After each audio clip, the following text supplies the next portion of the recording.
Question number 3, Patrick Harvie.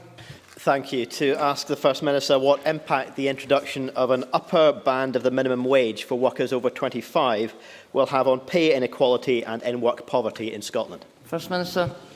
A higher wage level for over 25s will clearly be of benefit to some low-paid workers. However, we have concerns about the UK Government's approach to pay because it's not, as this week's Resolution Foundation report makes clear, a real living wage. The rise doesn't support young people under 25, one of the groups most affected by the recession, and the introduction of this new rate won't compensate workers for the annual £12 billion in reductions to welfare, given that it will be introduced alongside a withdrawal of support through universal credit and proposed tax credit cuts for families with more than 2 children. We want to encourage employers to develop fair work policies that can promote equality and tackle poverty. The real living wage, of course, is calculated according to the basic cost of living, and that's what the Scottish Government will continue to focus our efforts on. Patrick Harvie.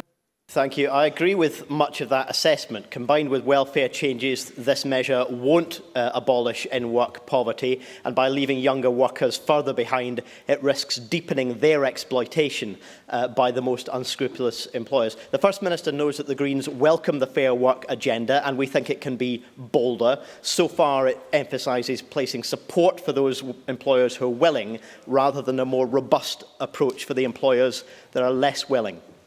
Isn't it time now for the First Minister to consider ensuring that taxpayer-funded business support services will only be available to those employers who treat the upper 25-year band of the minimum wage as the minimum for workers of all ages, to make sure that we don't just have an all-carrot, no-stick approach, which may work for some employers but not for the worst?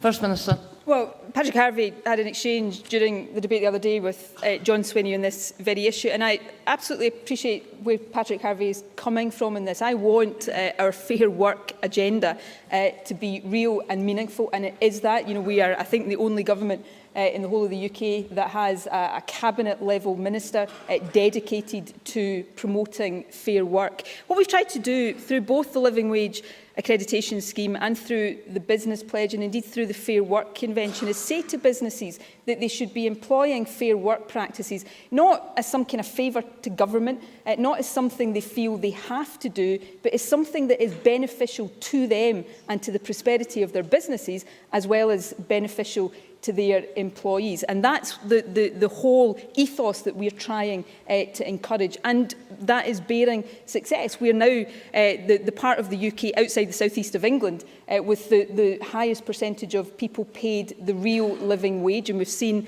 numbers of accredited living wage employers rise considerably. We're also seeing a growing number of companies sign up to the Business Pledge. So we'll continue to give that focus to all of that work. But of course we'll continue to consider and indeed to discuss with others who've got an interest in this how we can accelerate progress. And I look forward in the remainder of this and in the next Parliament to discussing these things and to hearing the ideas and suggestions of Patrick